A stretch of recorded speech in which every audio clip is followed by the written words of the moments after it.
When thinking about the killer who was the subject of today's tale, one of the things that came to light in the wake of his crime spree was his manifesto. I started thinking back, trying to remember the first time I had heard of such a thing, a killer's manifesto, a published verbal declaration of the intentions, motives, or views of an individual.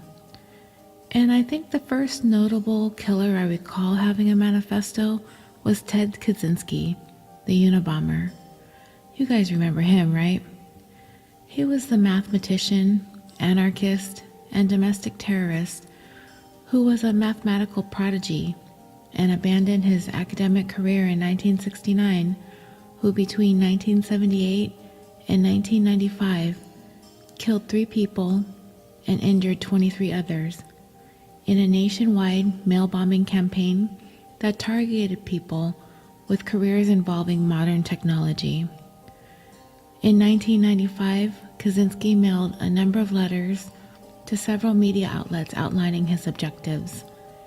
He demanded that his 35,000-word essay entitled Industrial Society and Its Future be printed verbatim by a major newspaper publication. This essay is what became known as the Unabomber Manifesto. Kaczynski said that if his essay were to be published, that he would stop his terrorist bombings. There was a controversy as to whether or not the document should be published. The Attorney General at the time, Janet Reno, along with FBI Director Louis Freeh, recommended it be published, not only out of concern for public safety, but also in the hopes that someone reading the thing would be able to identify the author. Penthouse magazine offered to publish the manifesto, but Kaczynski replied that that magazine was not a respectable publication, and that if it were to be published by Penthouse, that he would reserve the right to plant one bomb intended to kill after the manuscript has been published. On September 19, 1995, the New York Times and the Washington Post published the Unabomber's manifesto. 35,000 words is an incredibly long essay. Typed and double-spaced in your average Word document, that would be about 140 pages long.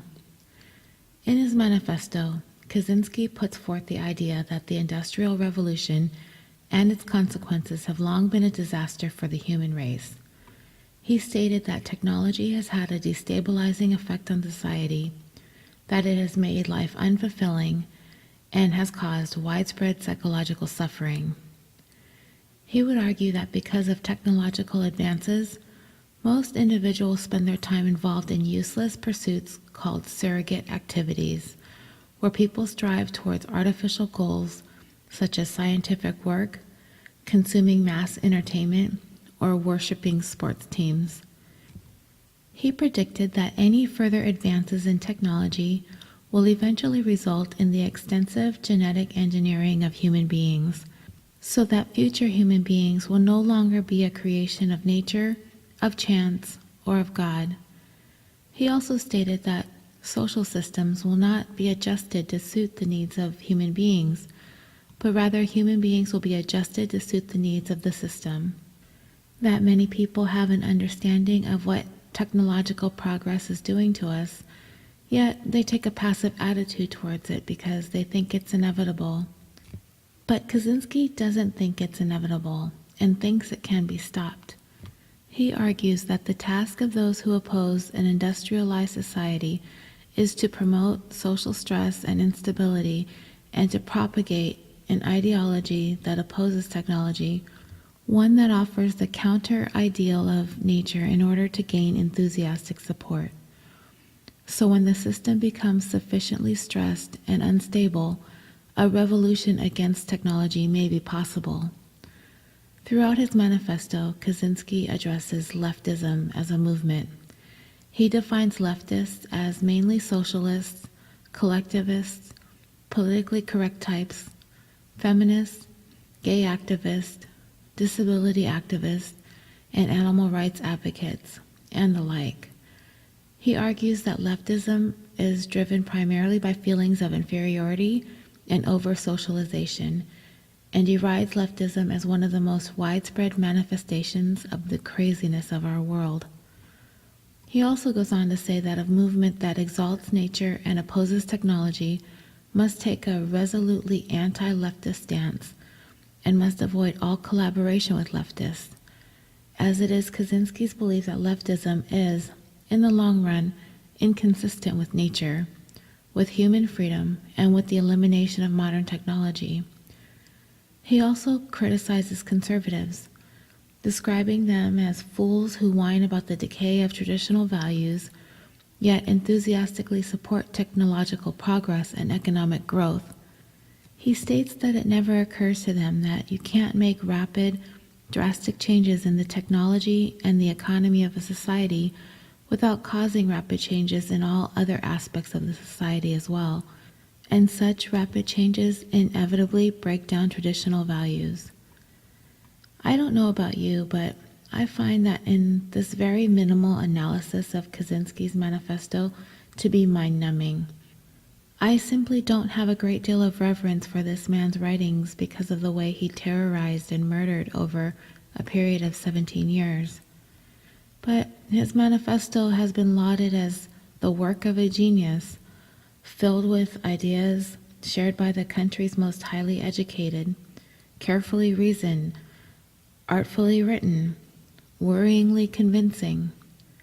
One UCLA professor stated, "If it is the work of a madman, then the writings of political philosophers, Jean-Jacques Rousseau, Thomas Paine, Karl Marx, are scarcely more sane."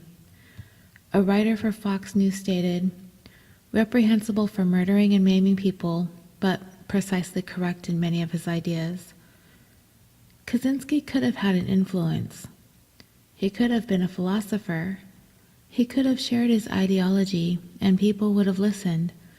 But for me, anything he ever had to say or continues to say from where he's locked up serving his 8 consecutive life sentences is far overshadowed by his murderous behavior. Nonetheless, the manifesto, The Ramblings of a Madman, is admittedly quite fascinating. Who were some other notable criminals who published their chilling manifestos?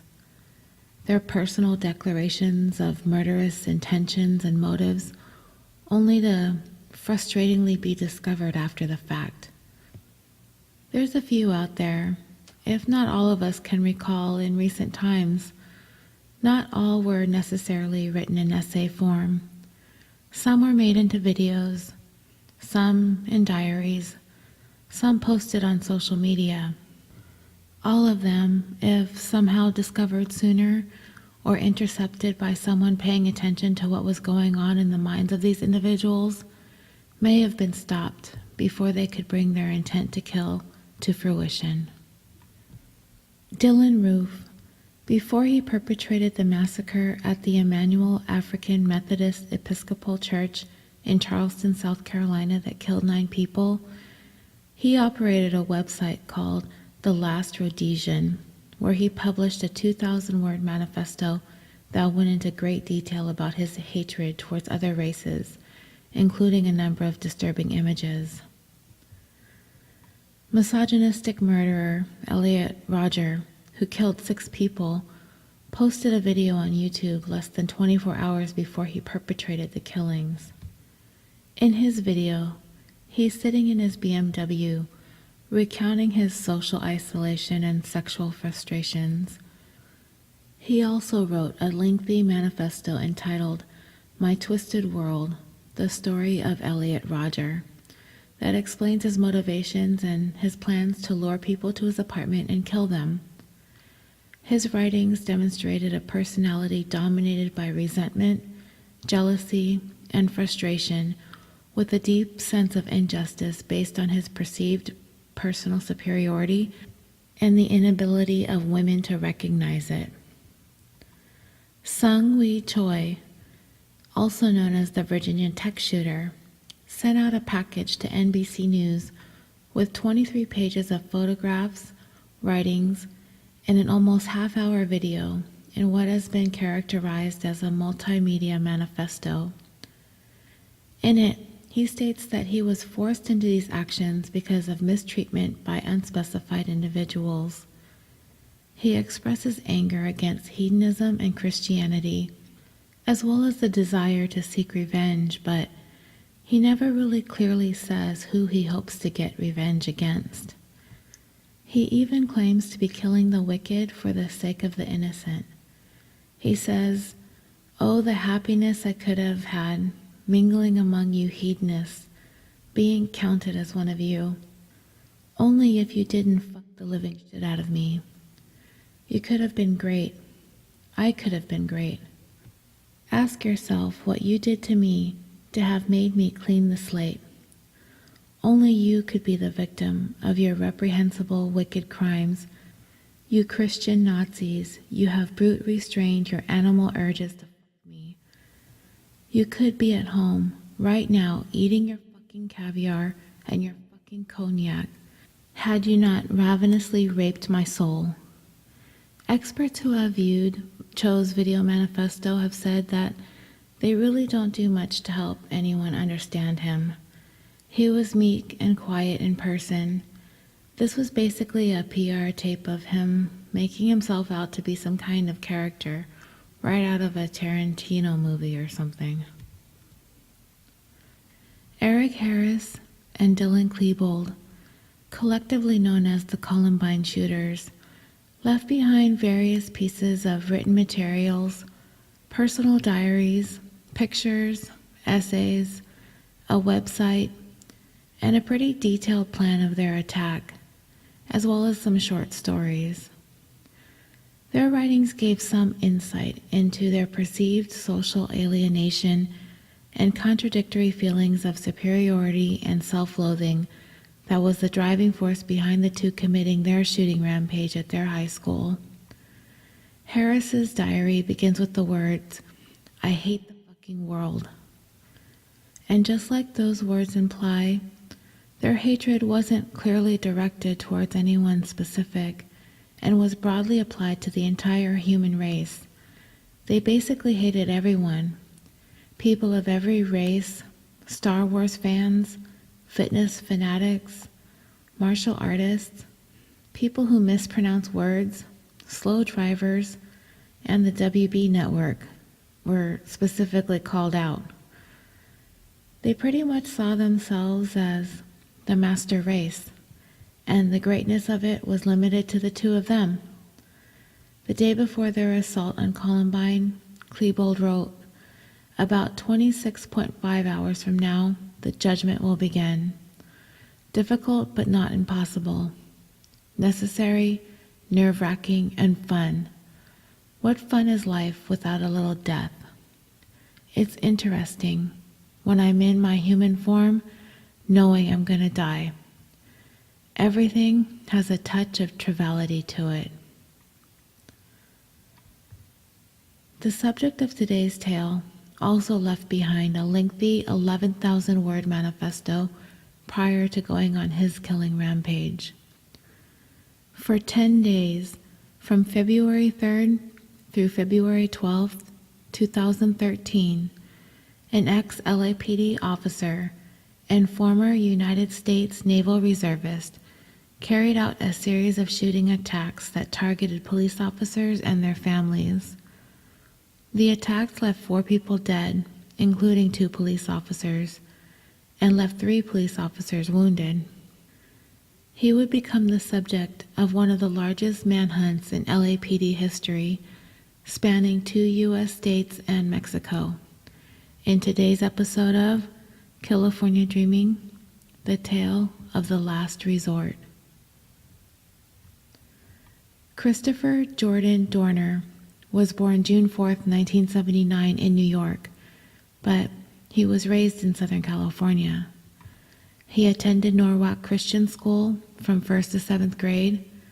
He would mention in his manifesto that he was the only African American student at that school, and during his time there, he experienced numerous racial issues with his peers, and that he had been mostly raised in neighborhoods with very minimal black population. He also stated that he was frequently disciplined for getting into fights with other students in response to racial slurs and name-calling directed towards him. He attended John F. Kennedy High School in La Palma, California, and Cypress High School in Cypress, California, where he was in the graduating class of 1997.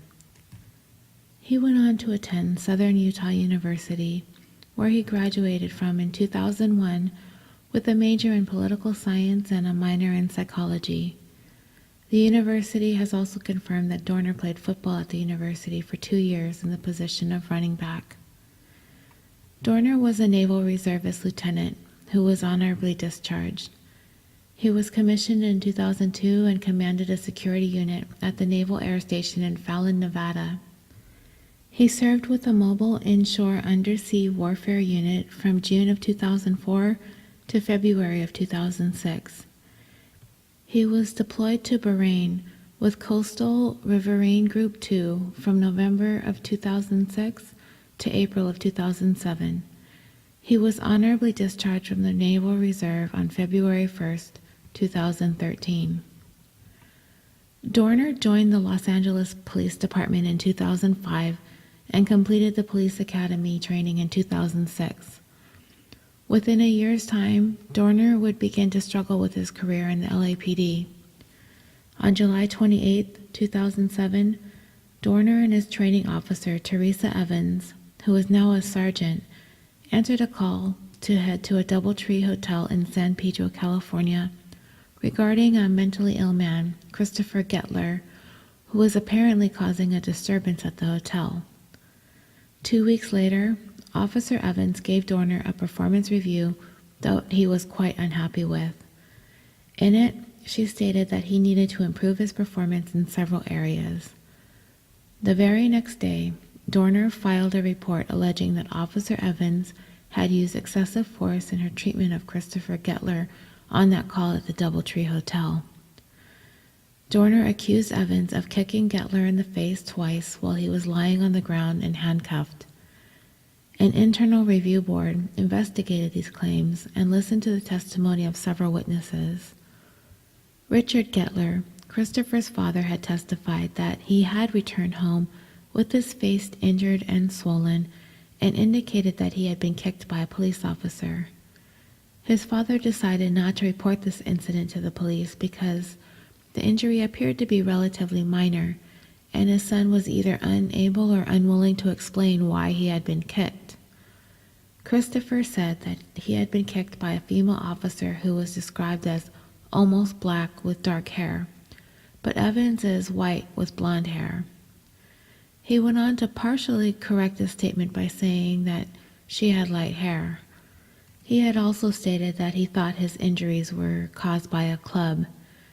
His father defended his inconsistencies by explaining that his son's mental illness prevented him from being a reliable witness.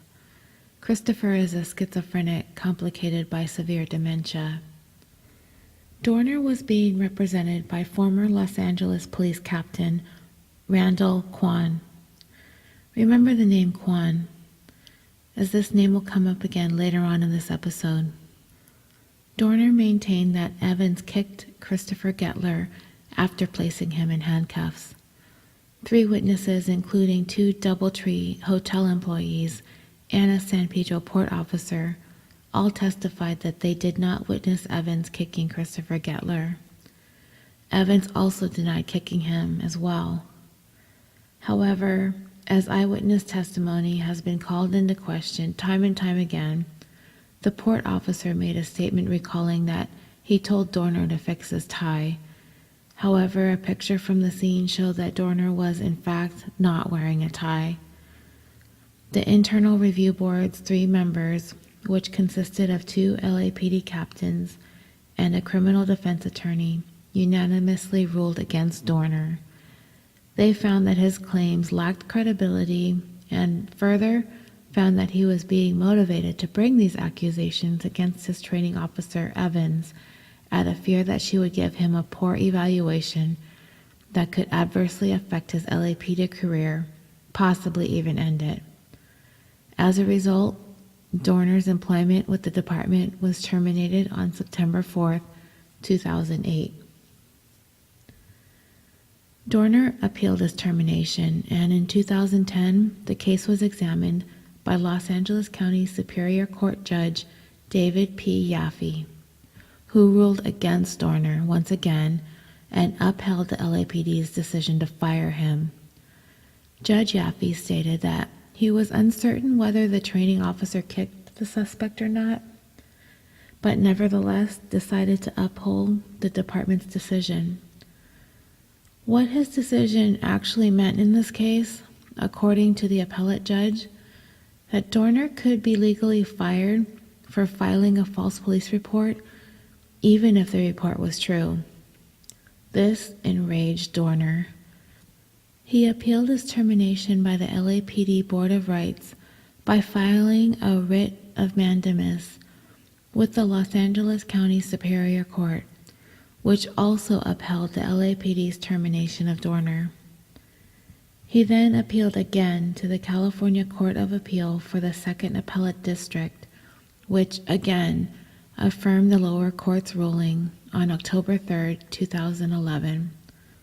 Under California law, administrative findings, in this case by the LAPD, are entitled to a presumption of correctness, and the petitioner, in this case Dorner, bears the burden of proving that they were incorrect in their action. The appeals court concluded that the LAPD Board of Rights had more than enough substantial evidence for its findings that Dorner was not credible in his allegations against Sergeant Stevens. Dorner was done with his appeals. Early in February of 2013, Dorner posted a detailed communication on his Facebook page discussing his history, his motivations, and his plans. This communication, amounting to approximately 11,000 words, became known as his manifesto. Los Angeles television news stations published a redacted version of his manifesto, which omitted the names of all parties mentioned in it. This made the manifesto somewhat difficult to understand at the time. Unredacted versions are now available for viewing online for those who are interested in taking a look at the full document. In his manifesto, Dorner pointed to his termination despite his sworn testimony that the excessive force that he had described in fact occurred. He mentioned that no action was taken against Officer Evans, whom he had accused of excessive force and who in turn accused Dorner of misconduct during a patrol. He demanded a public admission by the LAPD that his termination was in retaliation for having reported the excessive force. Dorner listed 40 law enforcement personnel whom he was prepared to kill and stated, "I know most of you who personally know me are in disbelief to hear from media reports that I am suspected of committing such horrendous murders and have taken drastic and shocking actions in the last couple of days. You are saying to yourself that this is completely out of character of the man you knew, who always wore a smile whenever he was seen. I know I will be vilified by the LAPD and the media. Unfortunately, this is a necessary evil that I do not enjoy, but must partake and complete for substantial change to occur within the LAPD and reclaim my name. The department has not changed since the Rampart and Rodney King days. It has gotten worse. The consent decree should never have been lifted.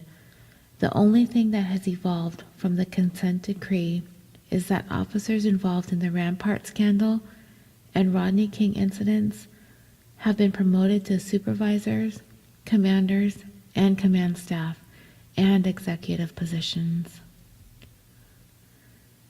Dorner goes on to discuss what a person's name means. A name is more than just a noun, verb, or adjective.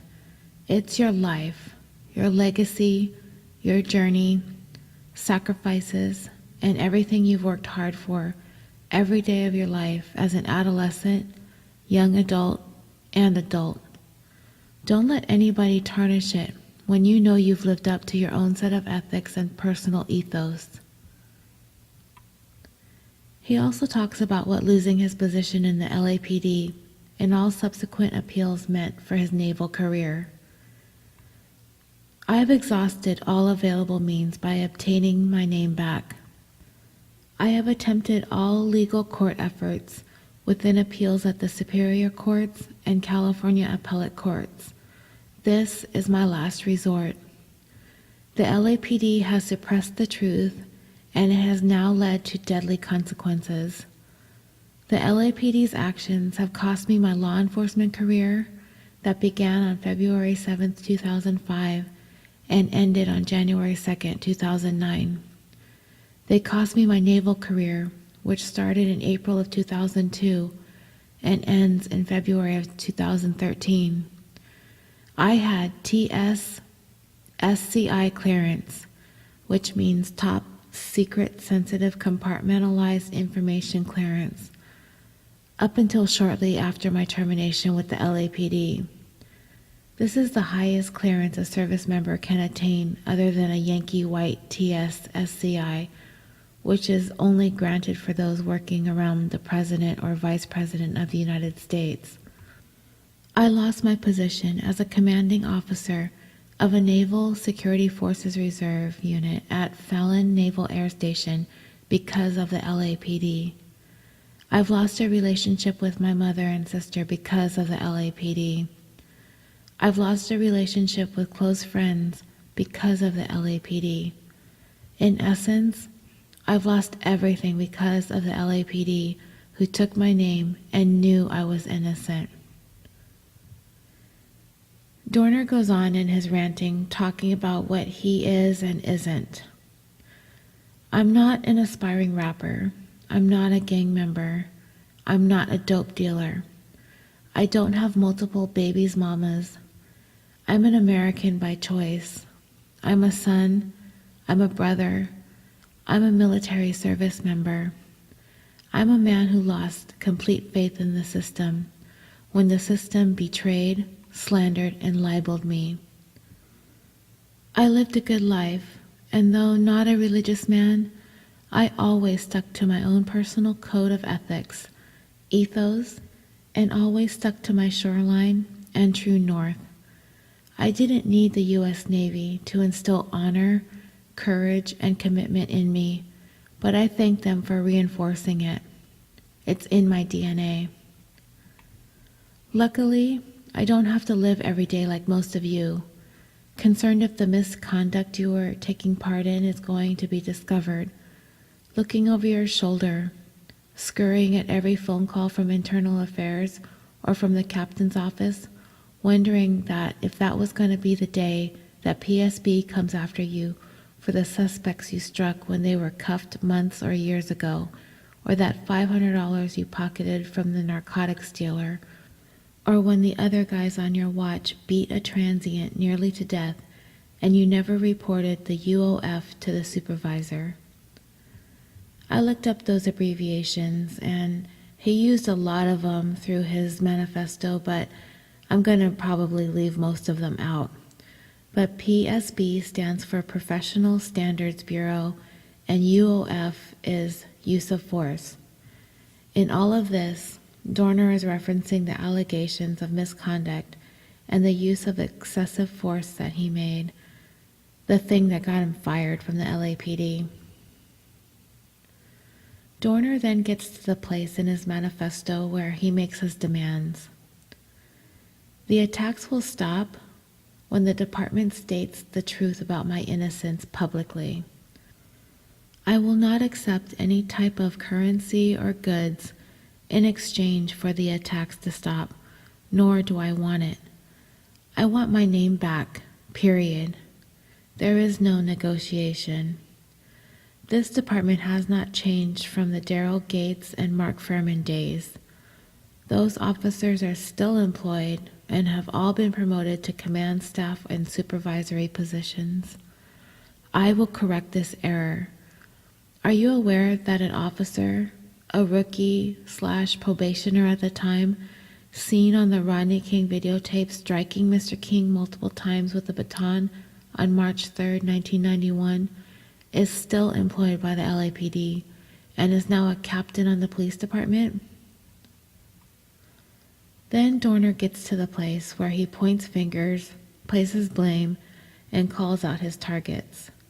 He says, "Sometimes humans feel a need to prove that they are the dominant race of a species, and they inadvertently take kindness for weakness from another individual. You choose wrong. Terminating officers because they expose a culture of lying, racism, and use of excessive force will immediately change. PSB cannot police their own, and that has been proven. The blue line will forever be severed, and the cultural change will be implanted. You have awoken a sleeping giant. I'm here to change and make policy. The culture of the LAPD versus the community and honest, good officers needs to and will change. I am here to correct and calibrate your moral compasses to true north." Those Caucasian officers who join South Bureau divisions with the sole intent to victimize minorities who are uneducated and unaware of criminal law, civil law, and civil rights. You prefer the South Bureau because a use of force or deadly force is likely, and the individual you use your use of force on will not report it. You are a high-value target. Those black officers in supervisory ranks and pay grades who stay in South Bureau, even though you live in the Valley or in Orange County, for the sole intent of getting retribution towards subordinate Caucasian officers for the pain and hostile work environment their elders inflicted on you as probationers and novices, you are a high-value target. You perpetuated the cycle of racism in the department as well. You breed a new generation of bigoted Caucasian officers when you belittle them and treat them unfairly. Those Hispanic officers who victimize their own ethnicity because they are new immigrants to this country and are unaware of their civil rights. You call them wetbacks to their face and demean them in front of fellow officers of different ethnicities so that you will receive some sort of acceptance from your colleagues. I'm not impressed. Most likely your parents and grandparents were immigrants at one time, but you have forgotten that. You are a high-value target. Those lesbian officers in supervising positions who go to work day in and day out with the sole intent of attempting to prove your misandrist authority, not feminism, to degrade male officers, you are a high-value target. Those Asian officers who stand by and observe everything I've previously mentioned other officers participate in on a daily basis, but say nothing, stand for nothing, and protect nothing. Why? Because your usual saying, "I don't like conflict." You are a high-value target as well. Those of you who go along to get along have no backbone and destroy the foundation of courage. You are the enablers of those who are guilty of misconduct. You are just as guilty as those who break the code of ethics and the oath that you swore. Citizens and non-combatants do not render medical aid to downed officers or enemy combatants. They would not do the same for you. They will let you bleed out just so they can brag to other officers that they had a 187 caper the other day and can't wait to accrue the overtime in the future court subpoenas. As they always say, that's the paramedic's job, not mine. Let the balance of loss of life take place. Sometimes a reset needs to occur. It is endless the amount of times per week officers arrest an individual, label him a suspect, arrestee, defendant, and then before arraignment or trial realize that he is innocent based on evidence.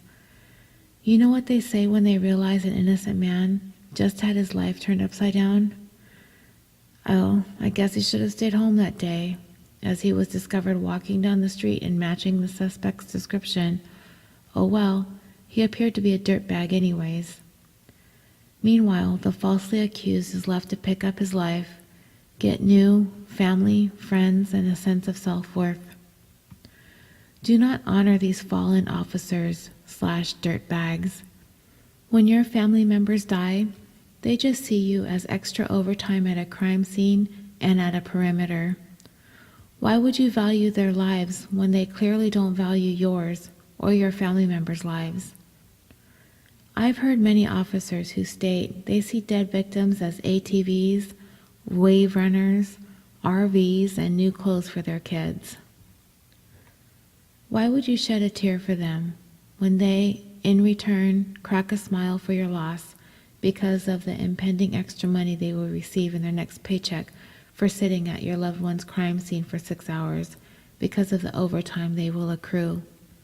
They take photos of your loved one's recently deceased bodies with their cell phones and play a game of who has the most graphic dead body of the night with officers of other divisions. This isn't just the 20-something-year-old officers. This is the 50-year-old officers with significant time on the job as well who participate. To those children of officers who are eradicated, your parent was not the individual you thought they were. As you get older, you will see the evidence that your parent was a tyrant who lost their ethos and instead followed the path of moral corruptness. They conspired to hide and suppress the truth of misconduct on each other's behalfs. Your parent will have their name and a plaque on the Fallen Officers Memorial in D.C., but in all honesty, your parent's name will be a reminder to other officers to maintain the oath that they swore and to stay along the shoreline that has guided them from childhood to that local, state, or federal law enforcement officer. Your lack of ethics and conspiring to wrong a just individual are over. Suppressing the truth will lead to deadly consequences for you and your family. There will be an element of surprise where you work, live, eat, and sleep. Dorner rambles on and on about the individuals he blames for the perceived injustice done to him, of firing for something he felt was wrong and unfair, while others who have been involved in worse situations remained on the force and continued on advancing in their careers. He also goes on at great length thanking a plethora of people who hadn't wronged him in life, colleagues, friends, doctors. He also acknowledged many public figures, politicians, news anchors, and celebrities. However, many parts of it I found chilling, especially when Dorner says, "Self-preservation is no longer important to me. I do not fear death as I died long ago. I was told by my mother that sometimes bad things happen to good people. I refuse to accept that." He then outlines his plan and states, "The tree of liberty must be refreshed from time to time with the blood of patriots and tyrants." This is a quote not directed toward the U.S. government, which I fully support 100%. This is towards the LAPD, who cannot monitor itself. The consent decree should not have ever been lifted. I know your techniques, tactics, and procedures. Any threat assessments you generate will be useless. This is simple. I will mitigate your attempts at preservation. I will mitigate all risks, threats, and hazards. I assure you that incident command posts will be target-rich environments. I will conduct operations to destroy, exploit, and seize designated targets. If unsuccessful or unable to meet objectives in these initial small-scale offensive actions, I will reassess and reattack until objectives are met. I have nothing to lose. My personal casualty means nothing. You cannot prevail against an enemy combatant who has no fear of death. An enemy who embraces death is a lose-lose situation for the enemy combatants. Hopefully you have done your homework. You are aware that I have always been the top shot, highest score, and expert in rifle qualifications in every unit that I've been in. I will utilize every bit of small arms training, demolition, ordnance, and survival training I have been given. The violence of action will be high. I am the reason the tactical alert was established. I will bring unconventional and asymmetrical warfare to those in LAPD uniform, whether on duty or off. ISR, intelligence, surveillance, and reconnaissance is my strength and your weakness. You will now live the life of the prey. Do not attempt to shadow or conduct any type of intelligence, surveillance, or reconnaissance on me. You may have the resources and the manpower, but you are reactive and predictable in your operation plans. I have the strength and benefits of being unpredictable, unconventional, and unforgiving. Don't waste your time with briefs and tabletops. Whatever pre-planned responses you have established for a scenario like me, shelve it. Whatever contingency plan you have, shelve it. Whatever tertiary plan you have created, shelve it. I'm a waltzing exigent circumstance with no off or reset button. No Joint Regional Intelligence Center, Department of Justice, Los Angeles County Sheriff, FBI, or other local law enforcement can assist and should not involve themselves in a matter that does not concern them. For all other agencies, do not involve yourselves in this capture and recovery of me. Look at the big picture of the situation. They, the LAPD, created this situation. I will harm no outside agency unless it's a deadly force or immediate defense of life situation. With today's budgeting and fiscal mess, you guys cannot afford to lose several officers. Outside agencies and individual officers on patrol, if you recognize my vehicle and confirm it's my vehicle through a DMV or warrant check, it behooves you to respond to dispatch that your query was for information purposes only. If you proceed with a traffic stop or attempt to notify other officers of my location for backup, you will not live to see the Medal of Valor you were hoping to receive for your actions. Think before you attempt to intervene. You will not survive. Your family will receive the Medal of Valor posthumously. It will gather dust on the fireplace mantle for years. Then, one day, it will go into a shoebox with your other memories. Your mother will lose a son or daughter. Your significant other will be left alone, but they'll find someone else to fill your void in the future to make them just as happy. Your children, if you have them, will call someone else mommy or daddy. Don't be selfish. And with that, Christopher Dorner then embarked upon his killing spree. On February 1st, 2013, CNN anchor Anderson Cooper received a package at his office containing a DVD that included in it Dorner's case against the LAPD.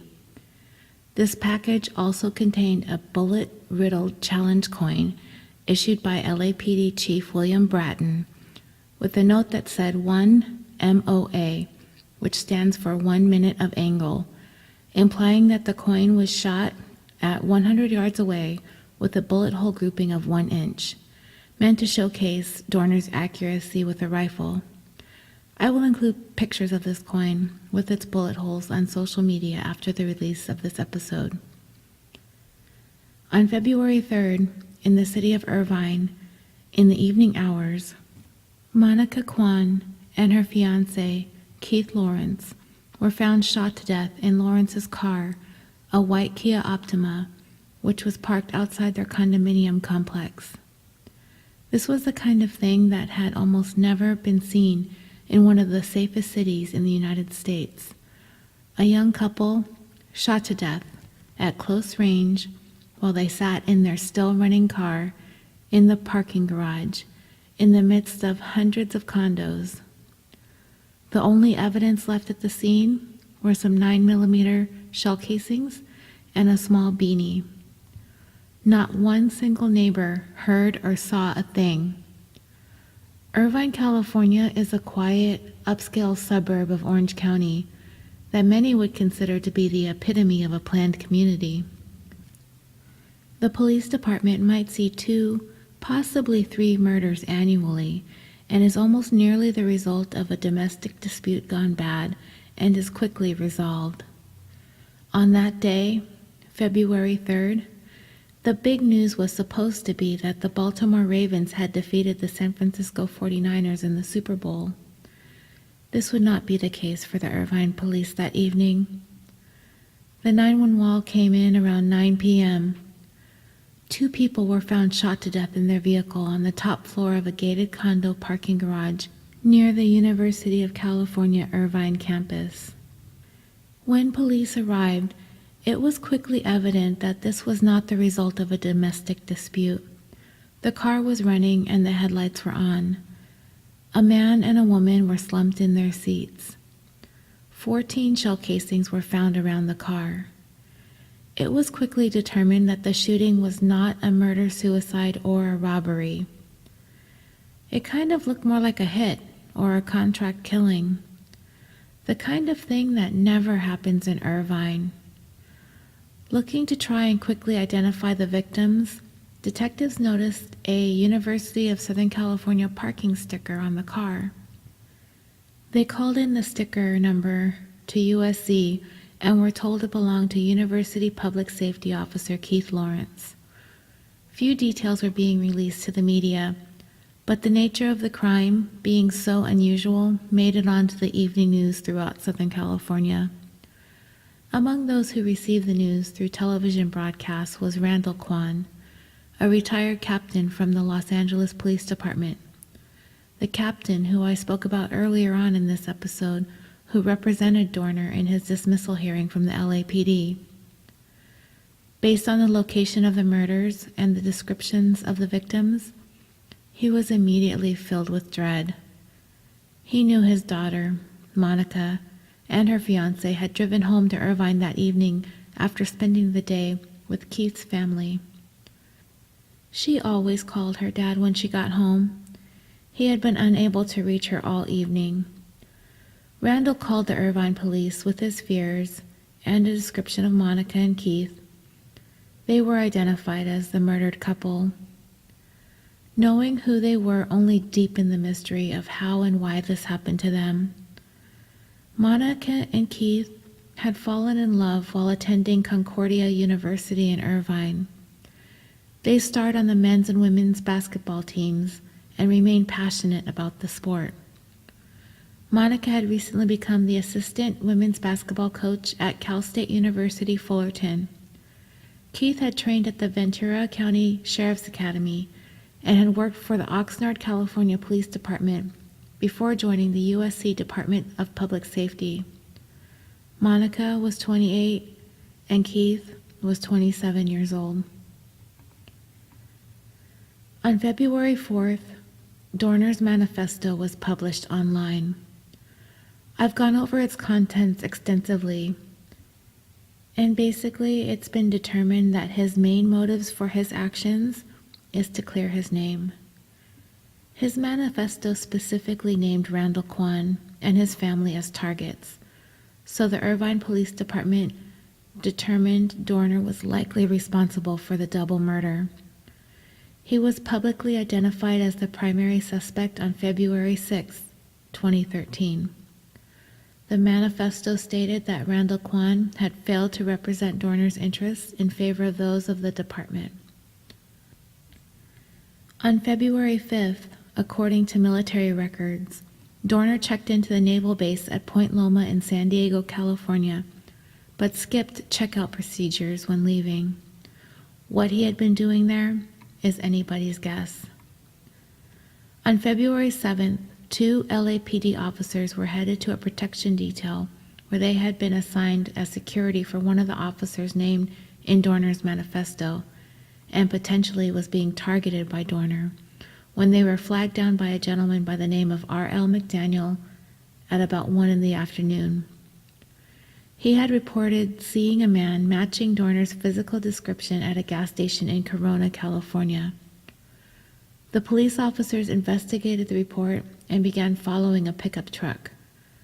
The driver suddenly stopped, got out of the truck, and fired a rifle at them, grazing the head of one of the officers. He got back into his truck and took off. Approximately 20 minutes later, 2 police officers in the neighboring Riverside Police Department were ambushed while stopped at a red light in their marked patrol unit. One of the officers, Michael Crane, died shortly after being shot, while the other, his partner, Andrew Takias, was rushed to a nearby hospital in critical condition. He survived. Officer Crane was a United States Marine Corps veteran and had served the Riverside Police Department for 11 years. He was survived by his wife Regina, son Ian, and daughter Caitlin. He was 34 years old. About an hour and a half after the shooting of Officers Crane and Takias, around 3 a.m. on February 8th, a man matching Dorner's description tried to steal a boat in San Diego, telling the boat's captain that he was going to take the boat to Mexico.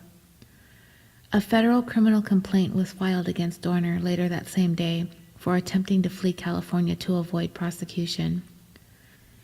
A few hours after the boat theft attempt, the burning remains of Dorner's vehicle, a dark gray 2005 Nissan Titan pickup truck, were discovered on a remote trail by citizen Daniel McGowan near Big Bear Lake, California, about 80 miles from Los Angeles.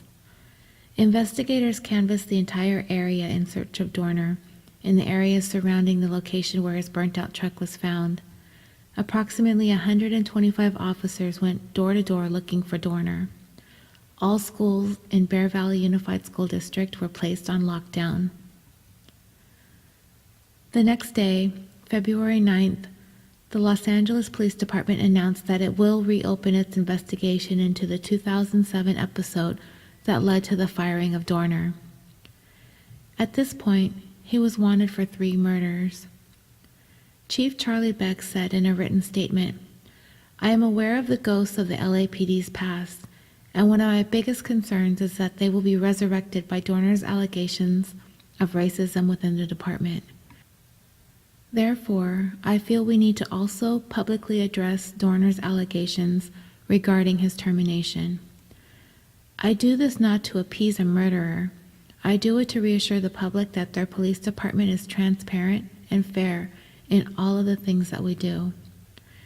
In his explanation as to why he chose to reopen Dorner's case, Chief Beck acknowledged his department's difficult history. He stated, "The Los Angeles Police Department has made tremendous strides in gaining the trust and confidence of the people we serve." He also conceded that Dorner's actions may cause a pause in their relationship with the community. Chief Beck's decision to review Dorner's termination was a reversal from the tone he had struck a couple days earlier in a news conference when he was asked about Dorner's accusations of racism within the department. Chief Beck stated, "You're talking about a homicide suspect who has committed atrocious crimes. If you want to give any attribution to his ramblings on the internet, go right ahead, but I do not." Chief Beck evidently had a change of heart as Dorner pressed forward on his rampage, keeping Southern California under siege. On February 10th, then Los Angeles Mayor Antonio Villaraigosa announced a $1 million reward for information leading to the arrest and capture of fugitive ex-cop Dorner. Mayor Villaraigosa stated, "We will not tolerate anyone undermining the security of this community. We will not tolerate this reign of terror." This would be the largest local reward ever offered, and the reason for such a significant reward was not about capturing a fleeing suspect, but preventing any further crimes, likely more murders. Chief Beck stated, "This is an act of domestic terrorism. He's targeted those we entrust to protect the public." The City of Los Angeles, law enforcement organizations, private groups, and anonymous donors all contributed to the reward fund. At this point, the search for Dorner had continued to be a frustrating one. It had spanned from Riverside to Corona to Big Bear to San Diego. Several false sightings, and despite heightened publicity, they had not gotten any closer to making an arrest quite yet. On February 11th, the Riverside District Attorney filed formal charges against Dorner for the murder of a police officer and the attempted murder of 3 other officers. On February 12th, U.S. and Mexican authorities raided a hotel in Tijuana, Mexico, based on a tip that Dorner was there. They did find a man kind of resembling Dorner staying at the hotel, but it was not him. He wasn't in Mexico. There was no evidence that he had crossed into Mexico. With $1 million on the line, people were on the lookout. Vehicles going into Mexico were certainly being inspected more closely than usual. Also on the 12th, the San Bernardino County Sheriff's Department sent out a tweet that said, "The sheriff has asked all members of the media to stop tweeting immediately. It is hindering officer safety. #Dorner." As the events played out, Big Bear, SWAT team, and Cabin made it to the top of Twitter's trending list. #Dorner was at the top of trends in Los Angeles. This prompted the department to send out the request. The department didn't give any reasons as to why they made the request, but it speculated that they wanted to preserve the tactical secrets of its officers and those of other law enforcement agencies believed to be convening on the cabin where Dorner had presumed to be holed up, and presumably monitoring the goings-on via TV or social media. The department also asked news helicopters to back out of the area as to not reveal locations where deputies were being deployed. Some media outlets complied, others would not. There were mixed feelings about whether social media should be obligated to the public and not be made obligated to the state or government officials. The public also questioned the reasoning or the effectiveness of asking media outlets to comply with the request to stop tweeting updates, as their television channels and websites were still being updated regularly. The San Bernardino Sheriff's Department's tweet requesting media outlets to stop tweeting was removed within a few hours of having been posted. On the same day as the Mexico hotel raid and the controversial tweet, Dorner was indeed keeping busy. He had tied up a married couple, James and Karen Reynolds, who had discovered him hiding out at their residence located a little bit south of Big Bear Lake, close to Snow Summit and Bear Mountain Resort. He then stole their maroon Nissan Rogue, a small SUV, and fled from their cabin. The wife managed to get free, and the couple alerted police at approximately 12:20 p.m. At 12:45, wardens from California Department of Fish and Wildlife spotted Dorner traveling on California State Route 38 in the stolen SUV. Dorner responded by firing shots at the marked vehicle. A game warden returned fire. Dorner was soon cornered by San Bernardino County Sheriff's deputies in a remote mountainous area of Angeles Oaks. The following is an account of the final shootout and last stand. Deputy Alex Collins led the way, following the tire tracks left by the stolen vehicle they were in pursuit of. Just as the deputies were approaching, they heard the sounds of gunfire striking metal as bullets began hitting their vehicle. Deputy Collins was hit and went down, while another deputy on the scene heard bullets continuing to ping off their vehicle dove for cover. None of the deputies had any radio reception in the narrow mountain canyon, so one of them quickly made their way back to their vehicle and broadcasted, "Shots fired and officer down." Deputies began returning fire, although they were uncertain from where the incoming rounds were being fired. Their vehicles kept getting hit by bullets, shattering windows and puncturing tires. Deputy Collins, with gunshot wounds to the face, left forearm, left knee, and upper chest, dragged himself behind the vehicle and sat leaning against the tire. As he sat there, he wanted to call his wife, to tell her that he loved her, just in case he would not ever get the chance to do so again. He reached into his vest for his cell phone, but soon realized it had been shattered by a bullet. It would later be determined that that phone blocked the bullet that had penetrated his load-bearing vest, stopping it from entering his body. The deputies who were pinned down behind their unit, a Dodge Durango, attempted to find ways to return fire. Detective Jeremiah McKay raised up slightly over the hood of his vehicle to get a shot when another burst of rounds came out from the nearby cabin that hit their SUV. Detective McKay was struck and fell back with a gunshot wound to the neck. Bullets continued to ricochet off the pavement and under the vehicle, but they managed to get out the call that a second officer was down. Hearing the officer down calls, San Bernardino County Special Enforcement Detail quickly rushed up the road to assist the deputies under fire. The SWAT team arrived in short order and soon surrounded the cabin. Riverside police officers also descended upon the scene, where all law enforcement steadily began firing into the cabin to force the shooter away from the cabin windows. 2 smoke canisters were tossed in front of the cabin to offer cover, so officers could save Deputy Collins and Detective McKay, who were still lying in front of the area of the cabin. The cabin was fired upon to provide cover, while 2 other deputies dragged the 2 downed officers to safety. They were loaded into the backseat of an awaiting sheriff's unit and driven back down the mountain.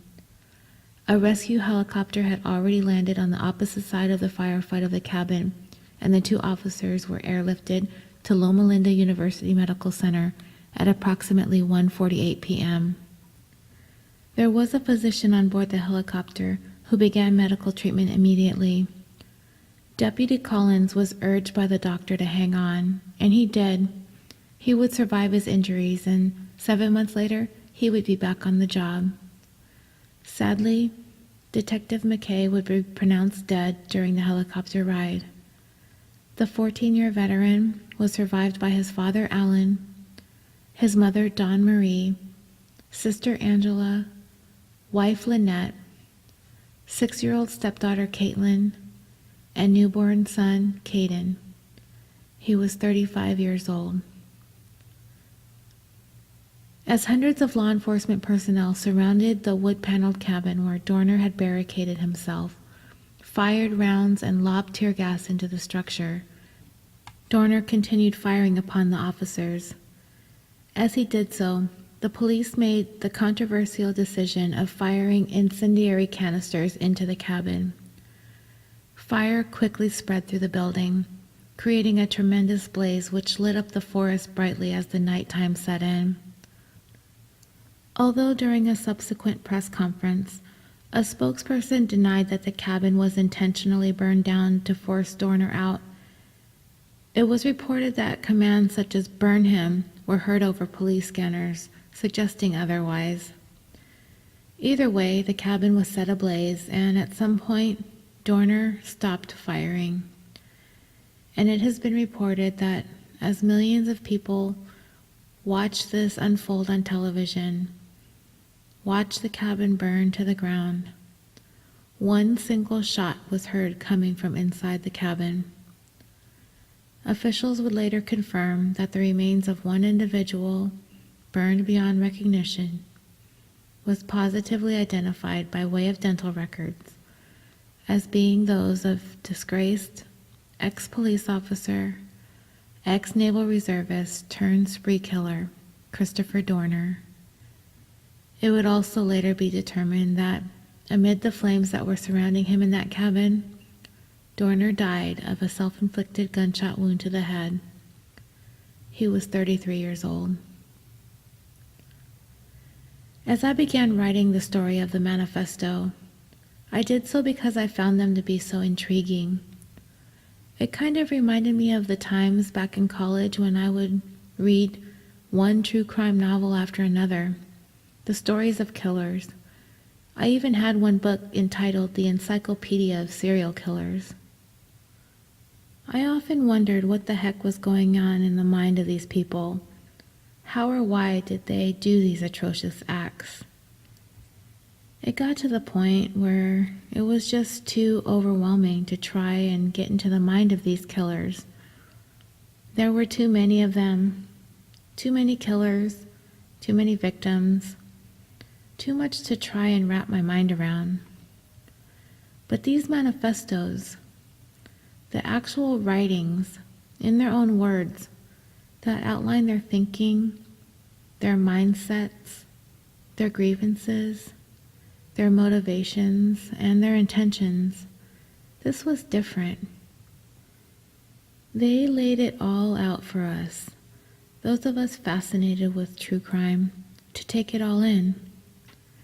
But after I got past the contents of Dorner's manifesto, and I only included a fraction of the thing, I started to delve into his crime spree, and I came to the realization that in spending my time reading his manifesto, anybody's manifesto for that matter, the Unabomber, the Columbine shooters, the Isla Vista shooter, the Charleston church shooter, the Virginia Tech shooter, I'm giving them exactly what they wanted when they wrote it: attention. These people, so disgusted and disgruntled with the world, put their twisted thoughts and ramblings down in writing or on video, leave it out there for the world to see, then seize our attention with their shootings or bombings or killing sprees. And suddenly the world, myself included, is giving them exactly what they want. They want their names to be known, and they would make it happen at any cost. They were going to force us into noticing them. And in mulling over these various manifestos, I've fallen for it, hook, line, and sinker. All of these killers knew that we, the public and the media, would be talking about them after they committed their crimes. And that seems to be a huge motivating factor for all of them. I can't unsee what I've already seen, and I can't unread what I've already read, but I'm wondering about the next emotionally unstable person that decides he or she is going to take their anger and frustration and self-loathing out on the world. Am I going to waste my time by giving them exactly what they want by reading their ramblings? I don't know. I'm so painfully curious.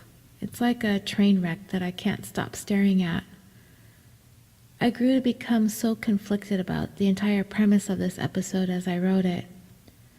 It was much too late to scrap it and start all over again. These killers are clearly bad people, and here I am devoting an entire episode to one of them. Was there anything to learn? In the wake of any one of these tragedies, I think it's important to remember that after the shock, grief, and anger, people tend to come together. We mourn together and sympathize with one another. I don't know if the state of the country is at that place at this moment, but I do know that the people in my world, my family, my friends, and the countless people that I have had the pleasure of interacting with as a result of this show on social media have been overwhelmingly kind, compassionate, and inspiring. And if any of you listening to this episode feel it was a mistake to examine this manifesto, I completely understand.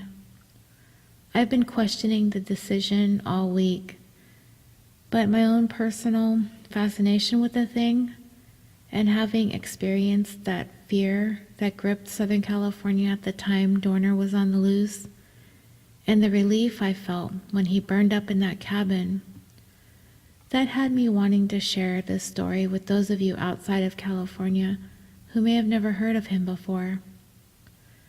And my perception of the manifesto has changed somewhat since I sat down to begin to write this. These documents aren't really a revealing glimpse into the deranged mind of a killer, but rather a glimpse into the self-centered, shallow, egotistical, narcissistic writings of pathetic human beings. And with that, dreamers, I will bring this episode, The Tale of the Last Resort, to a close.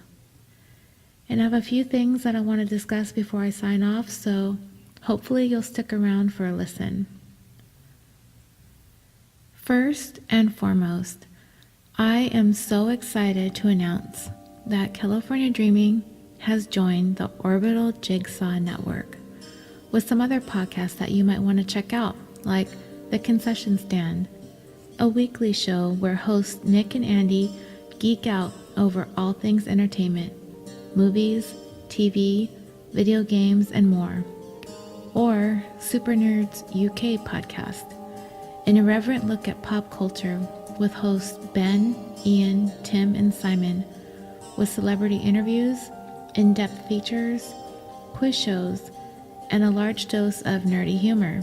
Or Busted Wide Open, a weekly pro wrestling and WWE podcast with host Nick and Sir Ian Dangerous, who take you on a journey through the hottest news in sports entertainment.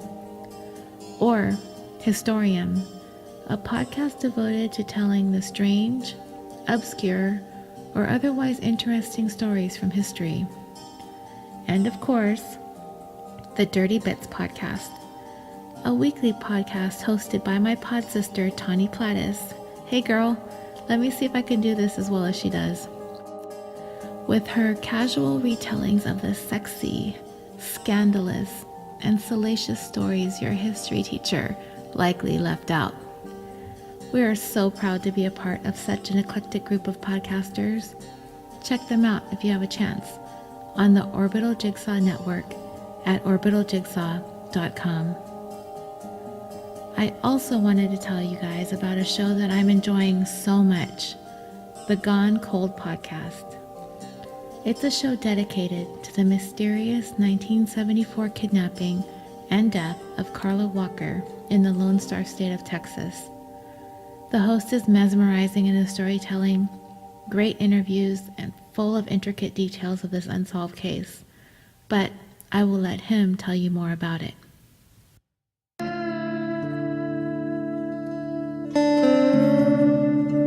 On February 17, 1974, Carla Walker was pulled from the passenger side of a car. After a struggle leaving her boyfriend unconscious, Carla was abducted by the strange attacker.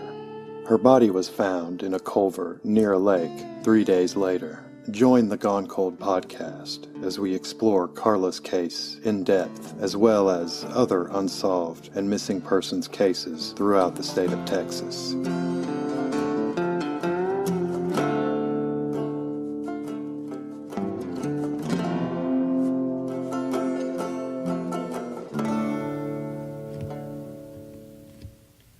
You can follow me on Facebook at the California Dreaming discussion page. I'm on Twitter at California Pod and Instagram at California Dreaming Pod. I also have a Patreon page, which I promise I'm going to figure out how to run better. My goal is to not only donate to various causes, which I am still dedicated to doing so for the rest of August for the Joyful Child Foundation, but also hope to develop some show perks. Get some bigger, better swag out there for you guys. I'm looking to shift the mini episodes over to the Patreon page sometime in the future. One of the best parts about joining the Orbital Jigsaw Network is I'll be able to expand on my content and hopefully bring you more in-depth details and information in future shows. Thank you all again for listening, and don't forget to get on iTunes and Facebook and leave me some feedback. And until next time, sweet dreams.